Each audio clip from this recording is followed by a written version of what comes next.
Hello everyone, this is Abhishek. How you all are doing? I hope you are doing great. By the way, I'm in class 10 studying in kendriya vidyalaya, North Lakhimpur. So, have you ever wondered over when I'm ever going to use these maths concepts in real life in your maths class? Definitely yes. You have a clear answer when you think about some basic maths applications like counting, addition, multiplications, percentages and so on. So, in this video, I'm going to tell you about some applications of maths in real life. So, without wasting of time, let's start this video. From school life, there's a chapter which often get trouble while solving. Anytime it will ask you to find the value of x. Yes, it's algebra. Other than finding the value of x, there are many uses of it. Like study of genes and DNA can be better explained in terms of equations. You have learned about X and Y chromosomes in science, right? So their properties can be easily deducted with the help of X and Y chromosomes.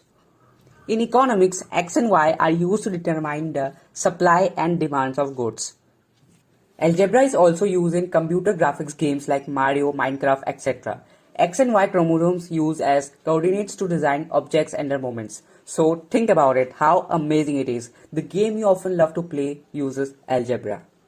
There is also a good daily life application of it. Suppose you have 50 rupees and you bought a juice for 10 rupees. Now you want some toffees which cost 2.5 rupees each. Now you will think that how many toffees can I buy with 40 rupees? Now here you will use algebra. You will divide 40 by 2.5. That's how you do an equation. 2.5x plus 10 equal to 50, 2.5x equal to 40, then x equal to 40 by 2.5 and here you got the answer, x equal to 16. So that's how we do algebra in real life and we often don't know about it. The next chapter is a favorite, that is trigonometry. You always want to know that what is the practical use of it. We have never seen someone using sine cos tan. We have only seen this in books. So let's see some uses of trigonometry. The basic use of trigonometry, which we all know, that it can be used to measure the height of a building or mountains. If you know the distance from where you observe the building and the angle of elevation, you can easily find out the height of the building. Similarly, if you find the value of one side and the angle of depression from the top of the building, you can find another side in the triangle. All you need to know is one side and the angle of triangle.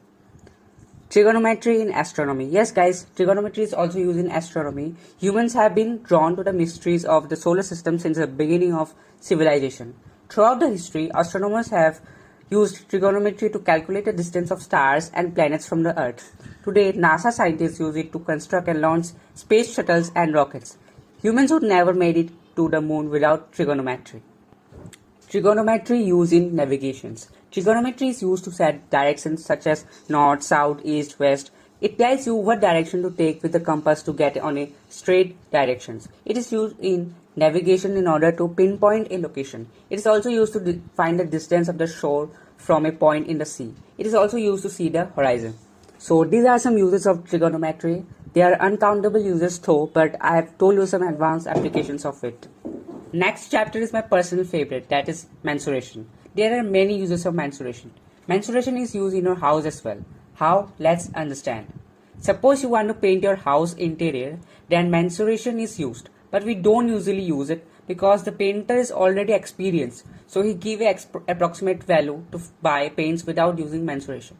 But suppose you are interior designer and you got a contract to paint a house, then you have to use mensuration to get the accurate value of paints you have to buy. So you can also find the number of tiles you want to place in your floor by just dividing the whole floor area by the area of the tiles. Whatever materials you see nearby are made using mensuration. For example, a plastic ball. The amount of plastic should be present is found out using its volume. So these are some basic uses of it.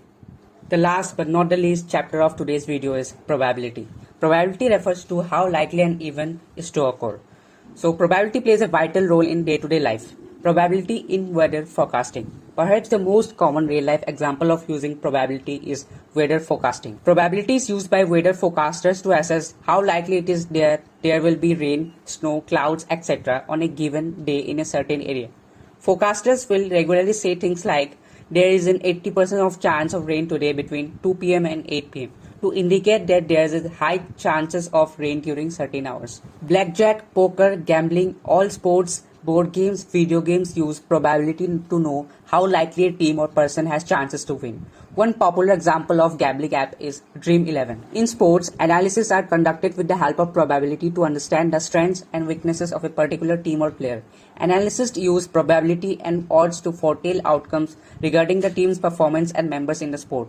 For example, a cricket coach evaluates a player's batting and bowling capability by taking his average performances in previous matches before placing him in the lineup. Probability in traffic. Ordinary people use probability every day when they decide to drive somewhere. Based on the time of the day, location in the city, weather conditions, etc., we all tend to make probability predictions about how bad traffic will be during a certain time. For example, if you think there's a 90% of probability that traffic will be heavy from 4 pm to 5:30 pm in your area, then you may decide to wait to drive somewhere during that time. So I think this is enough for today's video. Before ending this video, I just want to thank Sandeep Sanwara sir to give this opportunity to me to make this video. While making this video, I have learned a lot. So the editing part was a little bit time taking, but anyways, I hope you learned something from this video, and thanks for watching.